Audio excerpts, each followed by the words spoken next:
Our next guest served his country as a decorated naval captain. He fought in Desert Storm and, like myself, is a former space shuttle pilot. He is also a member of Congress from Arizona who our president would like to arrest. Please welcome Senator Mark Kelly.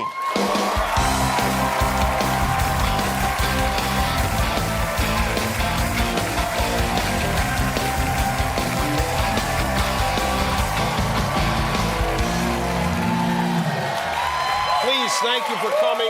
I'm appreciative that you're here. I know you have a lot going on, starting with what happened 5 days ago.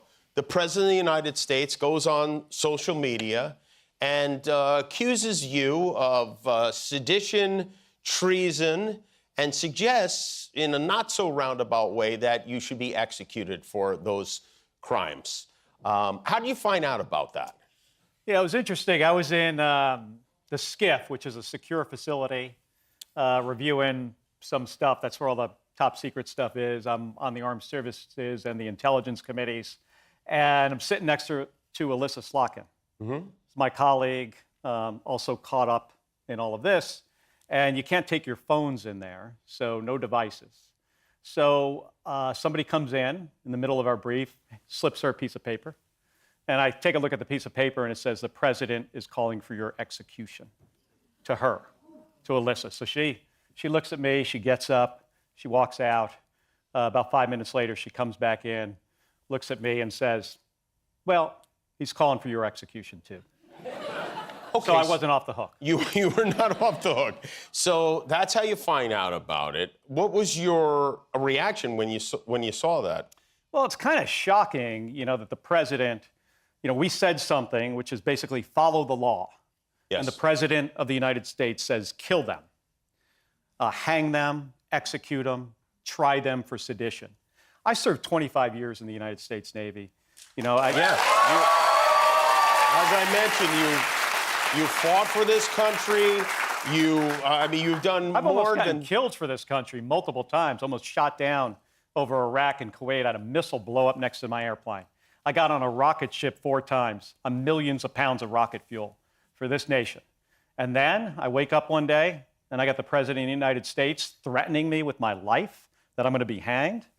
I'll tell you this, though, Jimmy, and we've also had political violence that has affected my family. Most certainly, in a major way. Your wife, Gabby Giffords, who is a great person and was a congresswoman from Arizona. Yeah. Most people know, and that's why it's particularly galling to hear him say something like this about you, was the victim of an assassination attempt. She was shot, and 5 other people. No, 6 people killed. Right. 12 others shot. She's shot in the head. She's in the hospital for 6 months. That's political violence. The president, when he says these things, there are consequences. And by the way, isn't this the guy 2 months ago that said, we've got to stop this political violence issue? He didn't even make it to Thanksgiving. It's almost like he doesn't mean anything he says. It's almost as if he's a hypocrite in some ways. You can't keep track of this guy and what he says. And I'll tell you this, though. I'm not backing down. We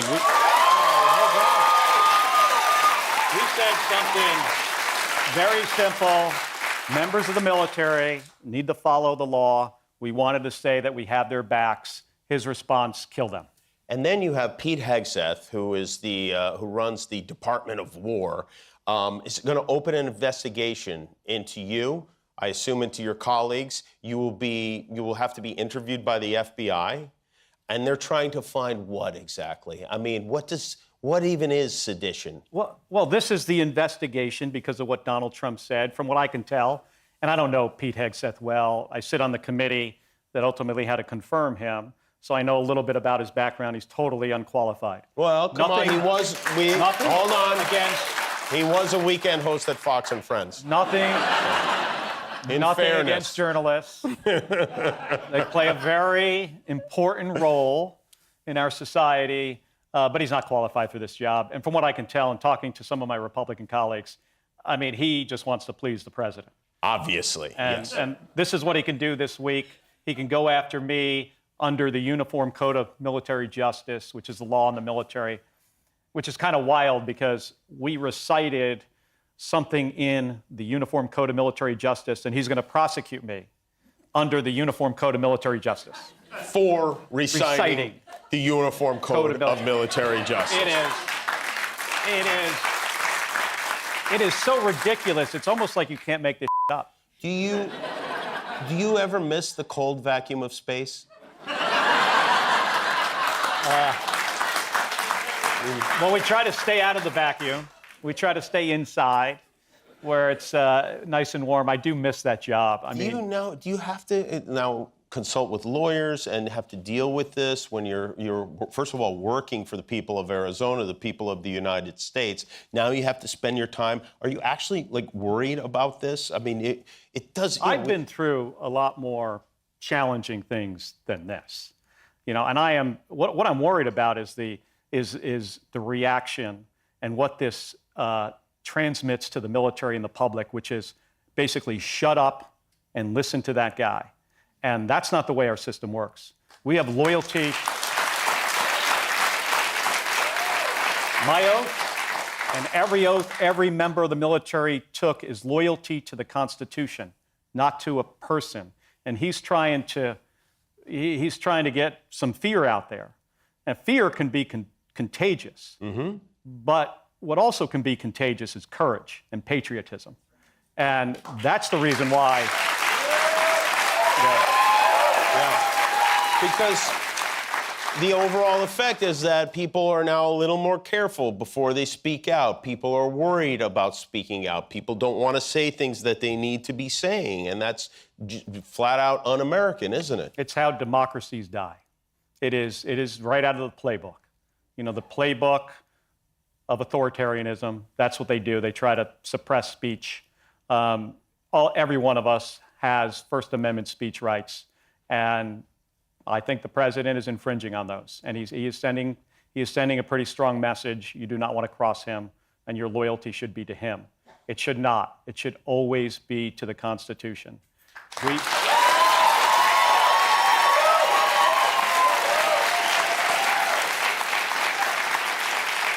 And that's the message we were trying to send. Respect the Constitution. He said, don't respect the Constitution. If you do, in this case, if you do, you can be executed. Are you getting any support from your Republican colleagues? Yes. You are? Yes. They, I would assume, realize today. Oh. Well, a couple days ago, too. Rand Paul said, I think it would be a really bad idea to hang U.S. senators. That seems reasonable. I respect that opinion. But since then, some more. People are starting to take a look at this and saying, wow, this is just nuts that he's going after U.S. senators and members of the House for something they said. He didn't like what came out of our mouths, and because of that, he thinks we should be killed. Bananas. It makes me feel better about him just wanting me to be fired, to be honest. But I'll tell you what, Jimmy. Maybe it means he likes me. I don't know. And it's not only you being fired. Right? I know he said this again on the same day he said we should be executed.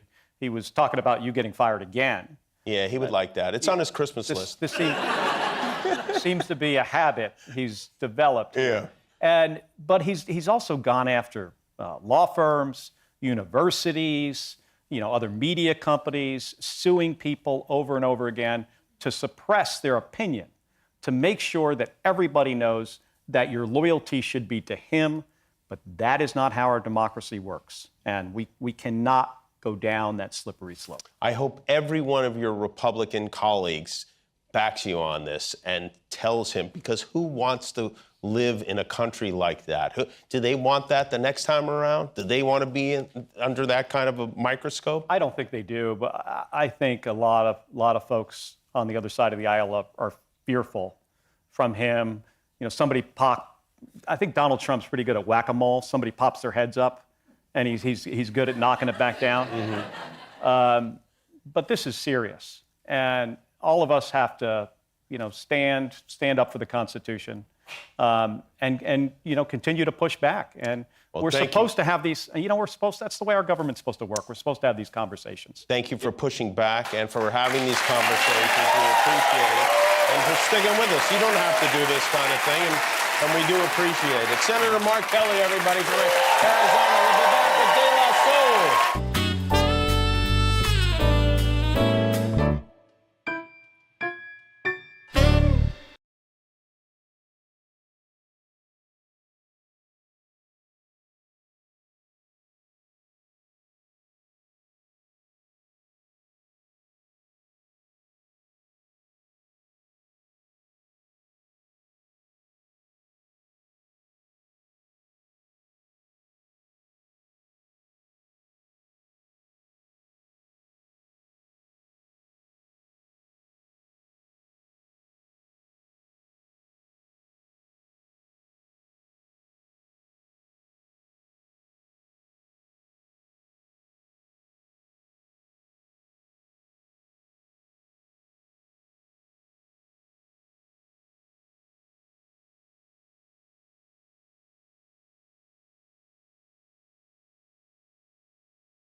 প্রেম শিখাইয়া পাগল বানাইলি দেহ থইয়া কেন রে তুই মনটা পোড়াইলি পাগলি রে তুই প্রেম শিখাইয়া পাগল বানাইলি দেহ থইয়া কেন রে তুই মনটা পোড়াইলি এখন আমার মনটা পুরে কয়লা হয়েছে জানি না রে কাহার প্রেমে মুগ্ধ রয়েছি পাগলি রে তুই প্রেম শিখাইয়া পাগল বানাইলি দেহ তুইয়া কেন রে তুই মনটা পোড়াইলি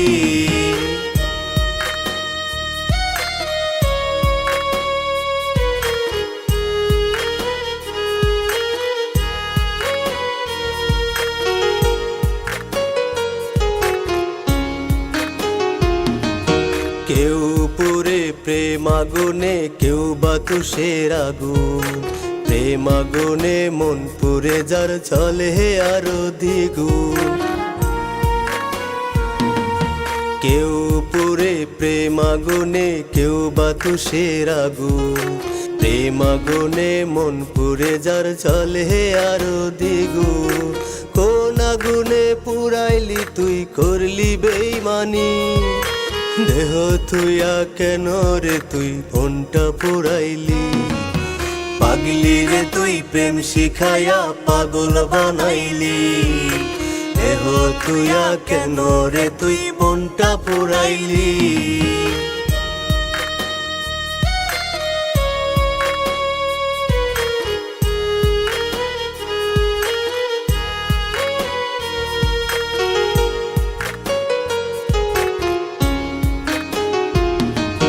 প্রেমের আগুন যার অন্তরে সেই জানে তার ব্যথা পাগল হইয়া পাগল বেশে কয় যে প্রেমের কথা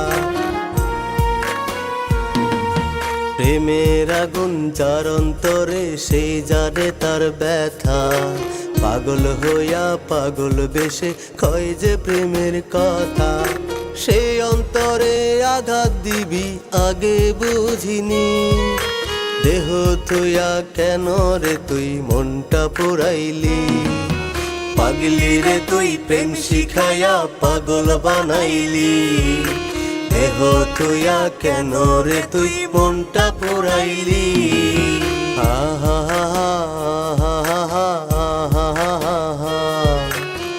লা লা লা লা লা লা লা লা লা লা লা লা